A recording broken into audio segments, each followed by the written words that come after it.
Subscribe our YouTube channel now and don't forget to press the bell icon for latest updates. Pakistan और दुनिया भर में देखने और सुनने वालों को अरशद शरीफ का सलाम। नाज़रीन, आज आपको बताएंगे कि गाड़ी की डिग्गी में बैठ के कौन किससे मुलाकात करने गया।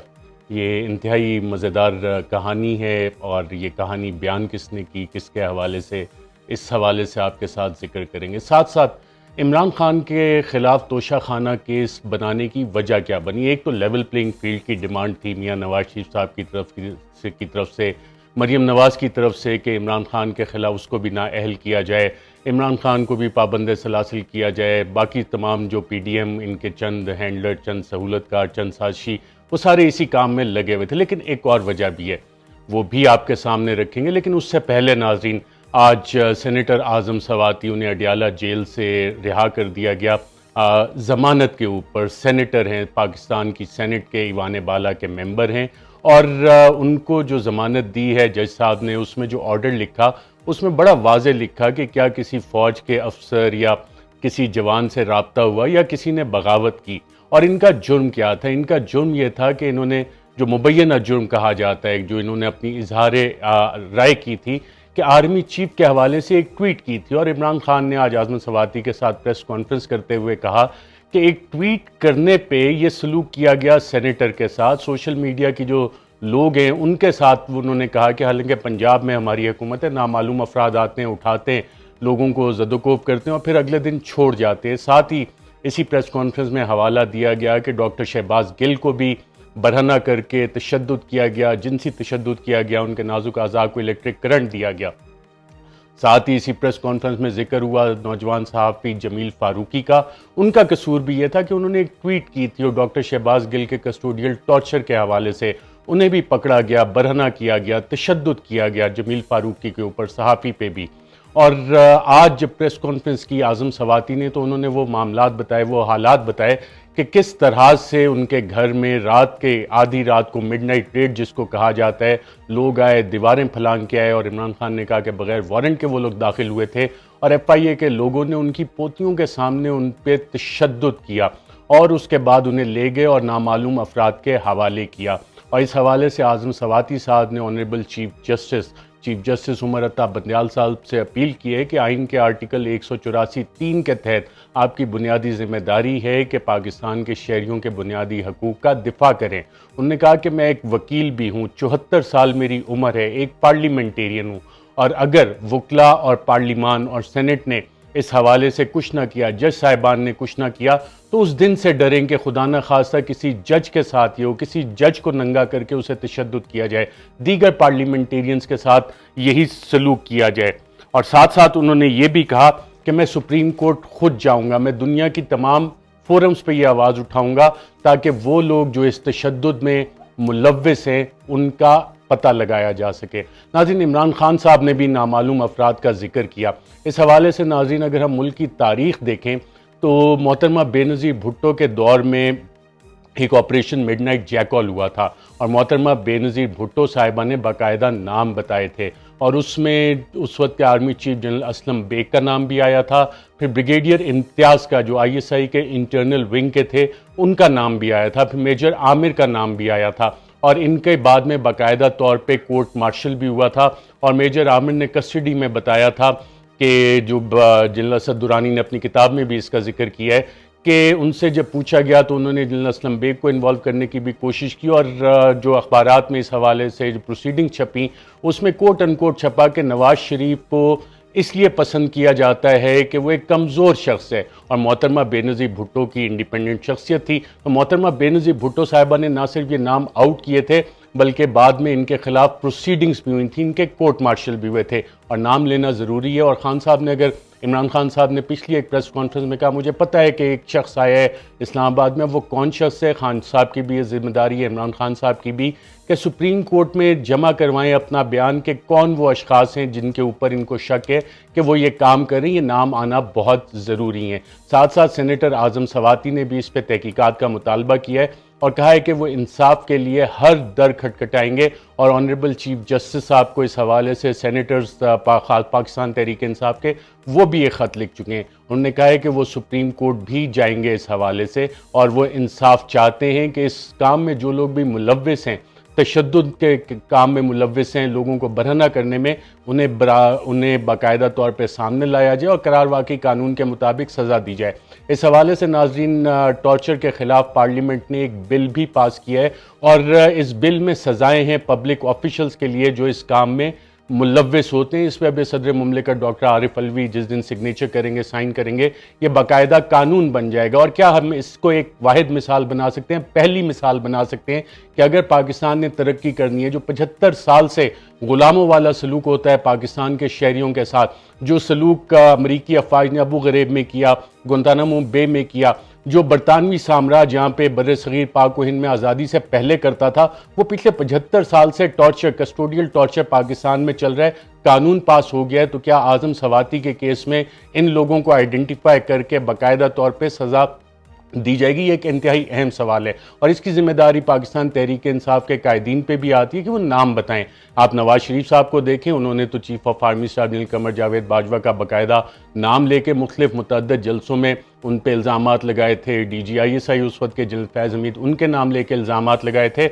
और उसके बाद एक आपको याद होगा मशहूर ज़माना प्रेस कॉन्फ्रेंसेस भी आई थी मरीम नवाज़ की ऑडियो वीडियोस के हवाले से, उस पर मैं फिर किसी दिन बात करूंगा। लेकिन नाम लेना क्यों ज़रूरी होता है कि अगर आपको किसी के ऊपर शक है तो पाकिस्तान तहरीक इंसाफ को XYZ और न्यूट्रल्स और इससे आगे चल के बाकायदा नाम लेने चाहिए, क्योंकि जिस तरह के नाज़रीन मामला चल रहे हैं और अगर इमरान खान साहब समझते हैं कि लॉन्ग मार्च से कोई मसला हल होगा, किसी और चीज़ से ये मसाइल हल नहीं होंगे। अब तकरीबन 24 FIRs हो चुकी हैं खुद इमरान खान के ऊपर, उनकी दीगर क़यादत पे FIRs हो रही हैं और इस हवाले से स्ट्रेटजी बड़ी वाज़ेह है इस हुकूमत की और इसके हैंडलर्स की कि इस हुकूमत को इन्होंने अगले साल तक चलाना है। जो बैकग्राउंड नेगोशिएशन जिसका इमरान खान भी कह रहे हैं, वो सिर्फ एक बाकायदा तौर पर स्मोक स्क्रीन है जिसको कि खड़ा किया गया है कि इंगेज रखो और बाकी सारी चीज़ें। अब आगे चीज़ें लेके कैसे चलनी है, प्रेशर बिल्डअप कैसे करना है, प्रोटेस्ट कैसे करने हैं, वो इमरान खान ने कहा है कि वो इस हवाले से खुद स्पेशलिस्ट हैं, पाकिस्तान तहरीक इंसाफ स्पेशलिस्ट है। और इलेक्शन कमीशन ऑफ पाकिस्तान के बाद नाअहली के बाद जो अनाउंस किया,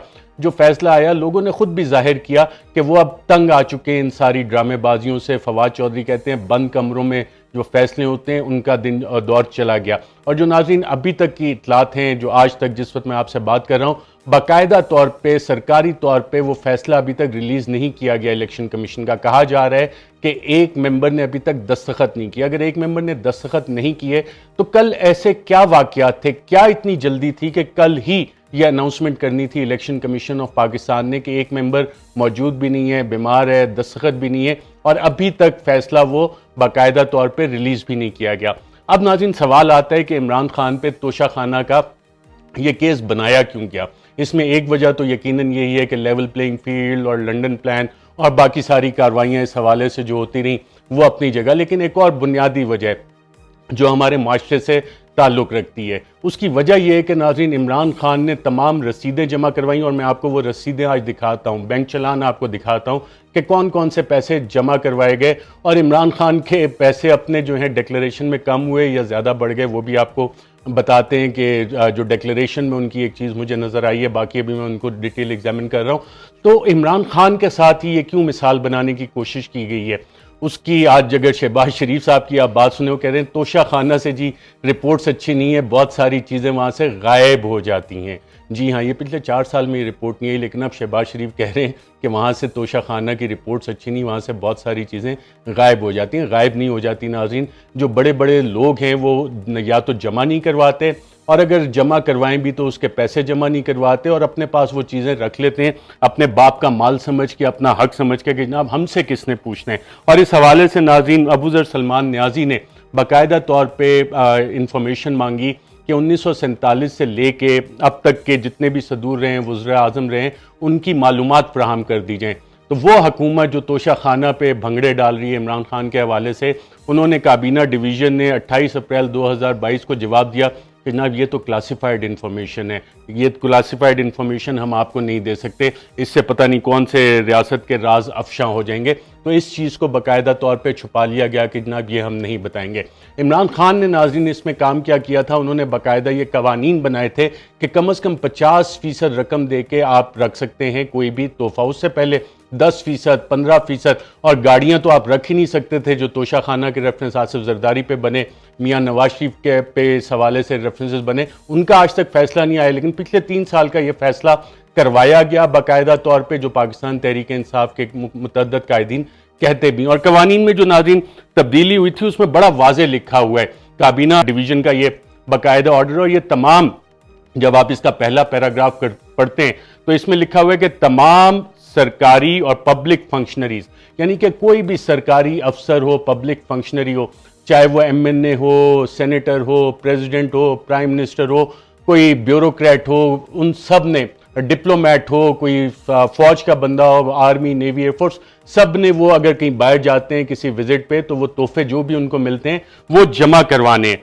साथ साथ इसी कानून में ये चीज़ लिखी हुई है कि ये वाला अप्लाई किस किस पे करेगा। मैं आपको पढ़ के बता देता हूं कि ये सदर मुमलिकत पे अप्लाई करेगा, head of the government prime minister पे अप्लाई करेगा, चेयरमैन सेनेट पे अप्लाई करेगा, उनके फैमिली मेंबर्स पे भी अप्लाई करेगा, स्पीकर कौमी असेंबली पे अप्लाई करेगा, चीफ जस्टिस पाकिस्तान पे करेगा, तमाम प्रोविंसेस के गवर्नर्स पे करेगा, वफाकी काबीना के मेंबरान, attorney general, ministers of state, deputy chairman senate, deputy speaker national assembly, dignitaries including ministerial status, यानी कि जो एडवाइजर्स, SAPN जिनका के मिनिस्टर का स्टेटस है, उन्हें भी कोई भी तोहफा मिलता है तो उन्होंने भी वो जमा करवाना है, बताना है।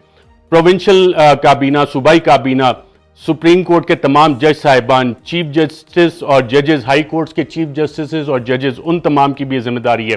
पार्लियामेंटेरियंस, तमाम मुंतखब नुमाइंदे, ऑल गवर्नमेंट सर्वेंट, तमाम सरकारी अफसरान, सिविल और मिलिट्री, जो कि चाहे वो सिविल ब्यूरोक्रेसी में हो या मिलिट्री ब्यूरोक्रेसी। नाज़रीन, पिछले 6 साल में chief of the army staff ने भी मुतअद्दिद दौरे किए बैरून मुल्क, उनको भी काफ़ी सारे तहफ़ मिले। मैं मुतअद्दिद बार ये सवाल उठा चुका हूँ कि क्या DG ISPR ये बताएंगे कि chief of the army staff को पिछले 6 साल में कितने तोहफे मिले, उन्होंने इस कानून के मुताबिक कितने तोहफे तोशा खाना में जमा करवाए, कितनी रकम अदा की और कितने तोहफे रकम जमा करवा के अपने पास रखे। अभी तक इस पे खामोशी है। अब इस खामोशी की वजह क्या है ये पता नहीं है। अब जिम्मेदारी है मेरे ख्याल वकला की, पार्लियामेंटेरियंस की, सेनेटर्स की।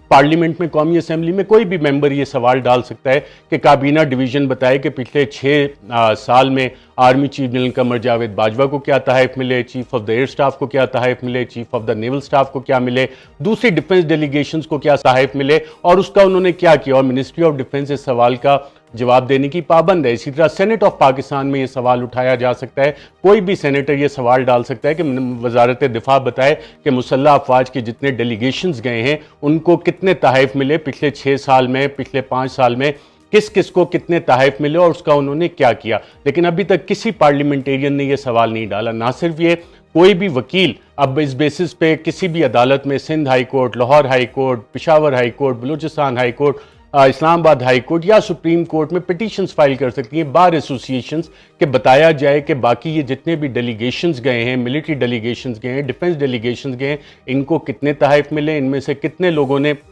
ये तहफ़ जमा करवाए और कितनों ने कितनी रकम दे के ये तहफ़ अपने पास रखे। क्योंकि अगर मुल्क के वज़राए आज़म, चाहे वो नवाज शरीफ हों, चाहे वो यूसुफ रज़ा गिलानी हो या साबिक सदर आसिफ जरदारी हो या साबिक वज़ीर आज़म इमरान खान, वो तो ये जवाबात दे रहे हैं, तो इनसे जवाब कौन लेगा? क्योंकि कानून तो बड़ा वाज़ेह है कि जवाब तो सबने देना है। तो ये तफसीलात कौम के सामने कब आएंगी, लेकिन आएंगी ज़रूर, क्योंकि ये वाला मामला अब इस तरह से ख़त्म होने वाला नहीं है। और अगर कोई समझता है कि ये मामला ऐसे ख़त्म करवाया जा सकता है धौंस, धांधली, धमकी, ज़बरदस्ती, सेंसरशिप के ज़रिए, तो ये वाला केस अब ख़त्म होने वाला नहीं है। इसका जवाब सबको देना होगा। अब नाज़रीन, मैं आपको बताता हूँ कि इमरान खान पे ये केस बनाने की वजह ये है कि इमरान खान खुद तो इन्होंने पैसे जमा करवाने शुरू कर दिए कि जो भी इनको तोहफ़ा मिला, और तोहफ़ों की लिस्ट भी सामने आ गई है कि कौन कौन से तहफ़ मिले जिस पे इन्हें बड़े भंगरे डाले, उस तमाम की रसीदें मौजूद हैं और कानून के मुताबिक ये सारा काम किया गया। उनकी टैक्स डिक्लेरेशन में ये तमाम चीज़ें मौजूद हैं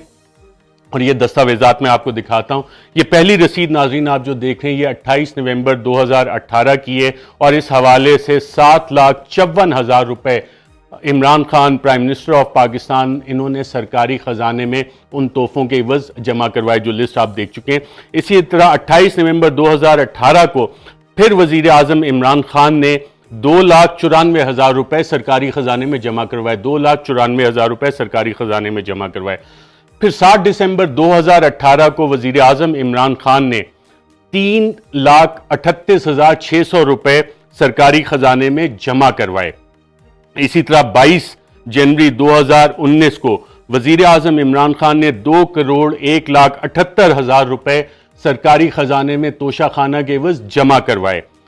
इसी तरह नाज़रीन, आपको ये कोई और रसीदें नहीं दिखाएगा, वहां पे आपको निकल आएंगे कैलिब्री फॉन्ट निकल आएंगे, कतरी खत निकल आएंगे, कोई और बहाने आ जाएंगे कि नहीं जनाब ये क्लासिफाइड इंफॉर्मेशन है, हम नहीं बता सकते। अगर एक मुल्क का वजीर आजम अपनी तमाम तफसीलात सामने रख रहा है, पैसे जमा करवा रहा है, तो बाकी कोई वजीर आजम चीफ एग्जीक्यूटिव से बड़ा तो नहीं है पाकिस्तान के आइन के तहत कि वो इसका जवाब ना दे। इसी तरह नाज़रीन, 8 अगस्त 2019 को बेगम प्राइम मिनिस्टर ऑफ पाकिस्तान वजीर आजम की अहलिया ने 5,44,700 रुपए सरकारी खजाने में जमा करवाए तोशाखाना में। इसी तरह नाज़रीन, इमरान खान वजीर आजम पाकिस्तान ने 19 नवंबर 2019 को 2,40,000 रुपए सरकारी खजाने में जमा करवाए तोशाखाना के एवज। फिर 9,35,000 रुपए इमरान खान वजीर आजम पाकिस्तान ने 19 मार्च 2020 को सरकारी खजाने में जमा करवाए।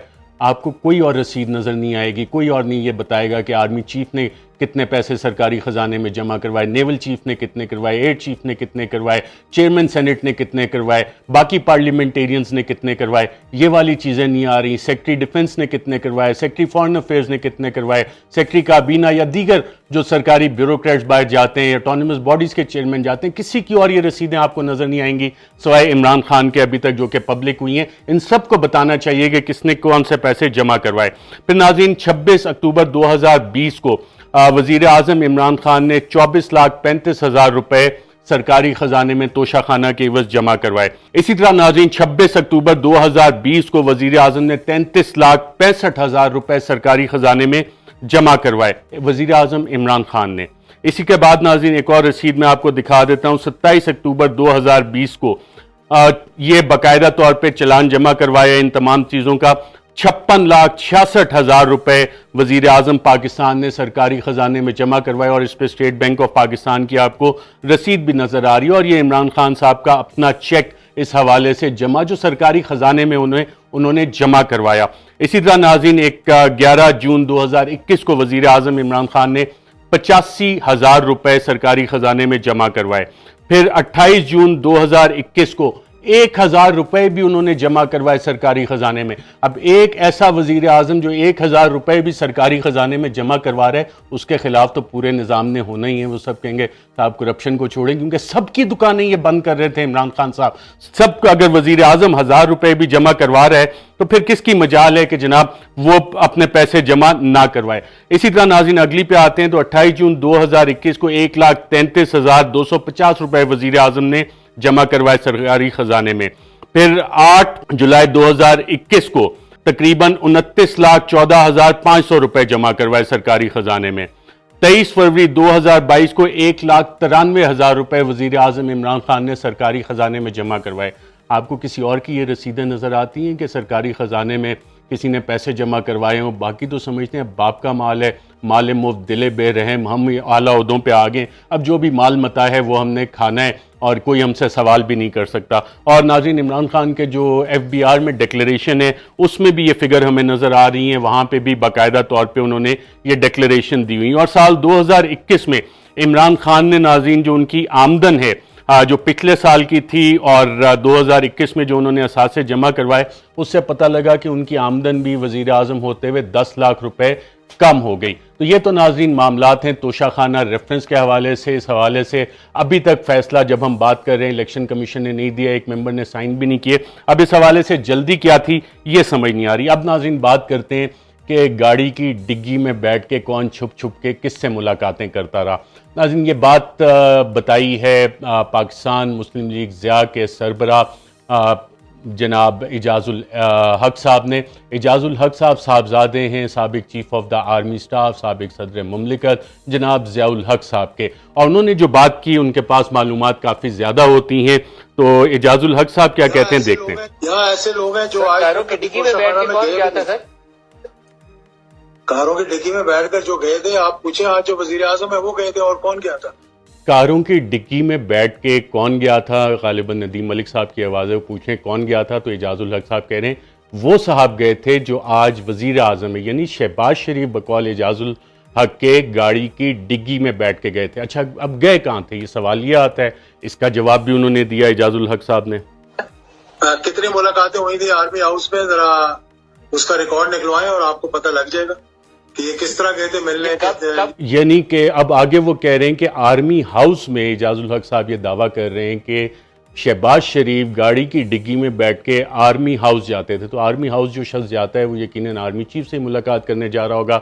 ये एजाजुल हक साहब उनका ये दावा है जो कि सामने आया है। क्या मोहम्मद अहमद के दौरे हुकूमत की बात है? जी, ये इमरान खान के दौरे हुकूमत की बात। अच्छा, अब आगे से जब सवाल होता है कि ये कब हो रही थी मुलाकातें, तो एजाजुल हक साहब कहते हैं ये उस वक्त की बात है जब इमरान खान मुल्क के वजीर आज़म थे। तो ये खुफिया मुलाकातें गाड़ी की डिग्गी में बैठ के शहबाज शरीफ साहब chief of the army staff से आर्मी हाउस में जाके करते थे। और एजाजुल हक साहब कहते हैं कि इसका रिकॉर्ड निकलवाएं और चेक कर लें। इस हवाले से नाज़रीन मज़ीद भी बात करेंगे, लेकिन आज के लिए इतना ही। अपना ख्याल रखिएगा, मुझे दीजिए इजाज़त। अल्लाह हाफ़िज़। Subscribe our YouTube channel now and don't forget to press the bell icon for latest updates.